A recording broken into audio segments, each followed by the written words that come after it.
Détournement de fonds au Cameroun. Dieudonné Essomba fait des révélations incroyables.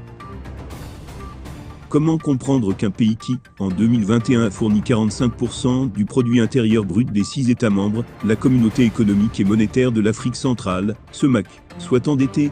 En éclairant les points aveugles de la question sur eux-mêmes, l'économiste statisticien camerounais débouche sur une réponse.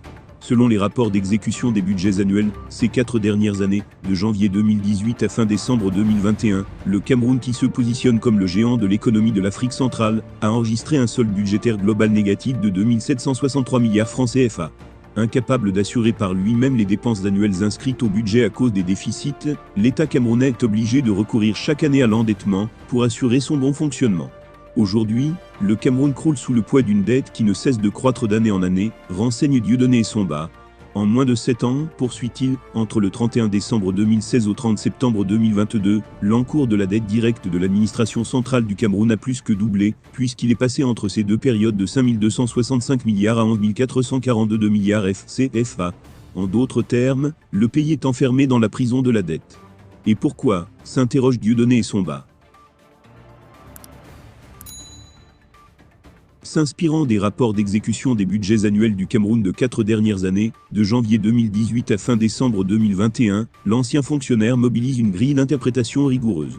Pour cela, il soutient que l'État camerounais a consacré 4018,8 milliards francs CFA pour assurer le service de sa dette publique.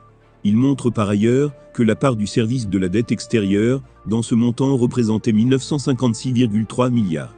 Au cours de ces 4 dernières années, en ce qui concerne seulement le service de la dette extérieure, le Cameroun a dépensé 628,6 milliards francs CFA au titre des d'intérêt, soit 32,3% du capital. Pour assurer la pérennité du service de la dette, le Cameroun, comme tous les pays au sud du Sahara, a été obligatoirement abonné au début des années 90 au programme d'ajustement structurel. Ces programmes d'ajustement structurel, au lieu de combattre les causes de surendettement des pays africains, ont au contraire imposé à nos États des restrictions drastiques sur les budgets alloués aux secteurs sociaux de base, dont les conséquences ont conduit à la hausse du taux de pauvreté et de chômage, à la fragilité de l'emploi, au gel des salaires, à des niveaux d'analphabétisme élevés, et à la limitation de l'accès aux soins de santé de base, ainsi qu'à la privatisation des entreprises et des services publics. Et aussi, on ne saurait passer sous silence l'augmentation supplémentaire d'un montant très important du stock de la dette du Cameroun sans emprunt complémentaire à travers le mécanisme du jeu monétaire entre le dollar et l'euro. Eh bien, chers abonnés, nous vous remercions pour votre participation. Si jamais la vidéo vous a plu, n'hésitez pas de vous abonner et de cliquer sur la cloche de notification pour ne plus rater aucune de nos vidéos. Merci.